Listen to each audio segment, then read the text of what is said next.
काठमाडौँ जिल्लाका अध्यक्ष नवराज सिंहखडाजीले भन्नुभयो राष्ट्रिय प्रजातन्त्र पार्टी भन्ने नाम नै चाहिँ आन्दोलन हो र अहिलेको यो आन्दोलन गणतन्त्रको विरुद्धमा आन्दोलन गर्ने एउटै मात्रै पार्टी हो, त्यो राष्ट्रिय प्रजातन्त्र पार्टी नाम गरेको पार्टीले चाहिँ यो देशमा आन्दोलन गरिराखेको छ, गर्नको लागि अगाडि बढिराखेको छ। तर परिस्थितिले के हुँदो रहेछ भने हरेक आन्दोलनहरू, नेपालका आन्दोलनहरू आज गरेर भोलि निर्णयमा पुगेको छैन। तपाईहरु 46 सालको आन्दोलनलाई हेर्नुस्, धेरै लामो समयमा परिवर्तन आएको थियो। 62-63 को आन्दोलन आजको भोलि भएको थिएन। त्यस्तै यो आन्दोलनले पनि त्यो आन्दोलन भन्दा छिटै नै यसले यो आन्दोलनले गर्न लागेको कुराहरूलाई प्राप्त गर्छ भन्ने कुरा नेपाली जनताले बुझिसकेका छन् र हाम्रो आन्दोलन तुआउने प्रयास चाहिँ गरिएकै हो। त्यो हरेक राष्ट्रिय प्रजातन्त्र पार्टीका कार्यकर्ताले बुझ्नु भएको छ। अब त्यस्तो यो पार्टीलाई यो जनआन्दोलन, संयुक्त जनआन्दोलन भन्ने बित्तिकै के बुझ्नु पर्यो हामीले भने एउटै पार्टीको झण्डा अथवा एउटै पार्टीले आन्दोलन गरेर देशमा परिवर्तन हुँदैन भन्ने कुराहरू बुझ्नु पर्यो। केही यस्तो तत्त्वहरू छ हाम्रो देशमा, हाम्रो पार्टीभित्र पनि कि कोहीबाट निर्देशित भएर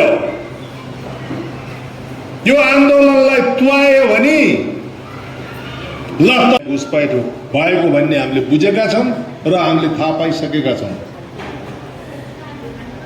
त्यस्ता क्षणिक व्यक्तिहरूबाट यो जनआन्दोलन सुरु भइसकेको छ। यो जनआन्दोलनले गर्न लागेको कुराहरू प्राप्त नगरिकन यी खालका व्यक्तिहरूबाट यो आन्दोलनलाई तुवाउन सकिँदैन।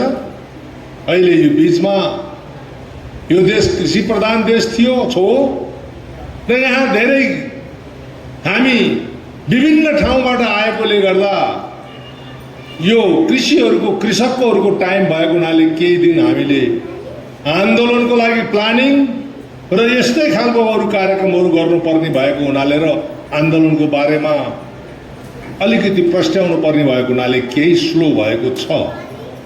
हाम्रो आन्दोलन रोकिएको छैन। र अर्को कुरा, तपाईहरुलाई एउटा किस्सा सुनाउन चाहन्छु मैले यही सिलसिलामा। एउटा गाउँमा एउटा छट्टु स्याल पसेछ। त्यहाँ त्यो छट्टु स्याललाई जनताले लखट्न खोज्दा मलाई तपाईहरु किन लखट्नुहुन्छ? म त सोझो साझा स्याल हो, तपाईहरुको यहाँ कुनै स्यालहरु भित्र पस्न दिन्न, त्यस्तो नराम्रो कुराहरू आउन दिन्न। म तपाईहरु यो गाउँको म त पूर्ण रूपमा चाहिँ म साथ सहयोग गर्छु भनेर जनतालाई विश्वास दिलाएछ। त्यो स्याल त स्याल नै थियो। अनि जहिले पनि अरूलाई भोक लाग्छ अथवा चोरेर खान मन लाग्छ, उ चिलायो आकाशतिर हेर्नुस् त भने भन्छ। सबै मान्छेहरू चाहिँ आकाशतिर हेर्छन्, उसले चाहिँ कुखुराको चल्ला चोरेर भाग्ने काम गर्थ्यो। त्यस्तै खालको केही मान्छेहरू हाम्रो पार्टीमा प्रवेश गरेका छन्।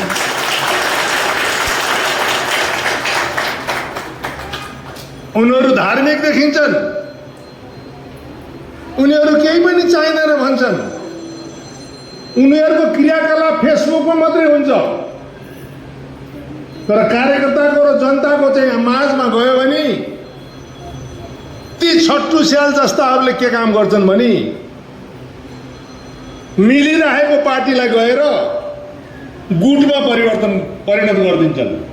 त्यहाँ जाने, गुट तयार गर्ने र यस्तै खालका छट्टु स्यालहरूको एउटा गुट तयार गरेर राष्ट्रवादी पार्टीलाई ध्वस्त बनाउने जिम्मा लिएर आएका छन्। यिनीहरू विदेशीहरूको इशारामा र यही भएका यो राष्ट्रवादी पार्टीलाई टुक्र्याउने ध्वस्त बनाउने काममा लागि परेका छन्।